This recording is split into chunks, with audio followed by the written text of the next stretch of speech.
নারায়ণগঞ্জের সোনারগাঁও উপজেলা বড়গাঁও এলাকায় একটি ব্রিজ ভেঙে বন্ধ যান চলাচল। এতে করে ওই এলাকায় একটি উচ্চ বিদ্যালয়, কলেজ, মাদ্রাসা ও প্রাথমিক বিদ্যালয়ের শত শত শিক্ষার্থী ও ২০ গ্রামের কয়েক লাখ লোকের আসা যাওয়ার একমাত্র পথটি বন্ধ হয়ে গেছে, যে কারণে প্রায় ২ কিলোমিটার ঘুরে অন্য একটি বিকল্প কাঁচা রাস্তা দিয়ে করতে হচ্ছে চলাচল। পনির ভূঁইয়ার রিপোর্ট, জানাচ্ছেন সোয়াইব সাত্তার লিজন।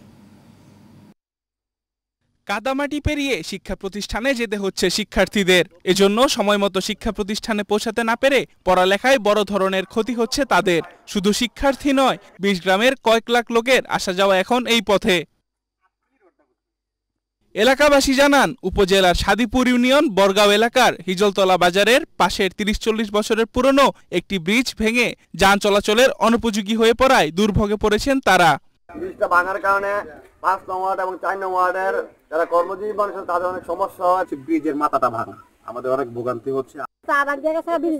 আমরা যাইতে পারি না, গাড়িগুলো চলতে পারে না, অসুখ হয়ে যেতেই না। এই জন্য আমরা চাই যাতে ব্রিজটা সুন্দরভাবে ঠিক হয়ে যাক।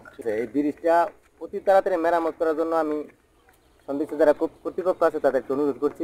স্থানীয় বিএনপি নেতা সহ সচেতন মহল বলছেন, দীর্ঘদিন ধরেই এই সমস্যায় ভুগছেন তারা, কিন্তু সংশ্লিষ্টরা কোনো পদক্ষেপই নিচ্ছেন না।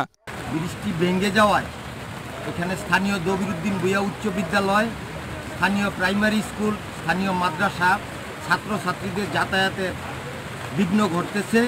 স্কুলের সাথে ছেলে মেয়েদের যথাসময়ে আগমন এবং প্রস্থানের ক্ষেত্রে যাতায়াতের সুবিধার জন্য, এলাকাবাসীর সুবিধার জন্য এই ব্রিজটি আশু সংস্কার, জরুরি ভিত্তিতে সংস্কারের আবেদন জানাচ্ছি। এদিকে উপজেলা প্রকৌশলী বলেন, বিষয়টি অবগত হয়ে সঙ্গে সঙ্গে সহকারী প্রকৌশলীদের সরজমিনে পাঠানো হয়েছে। দ্রুতই সমস্যার সমাধান হবে। 18টা short bridge under 100 metre project আমরা পাঠিয়েছি। আশা করতেছি যে কর্তৃপক্ষ এটার ব্যবস্থা নেবেন।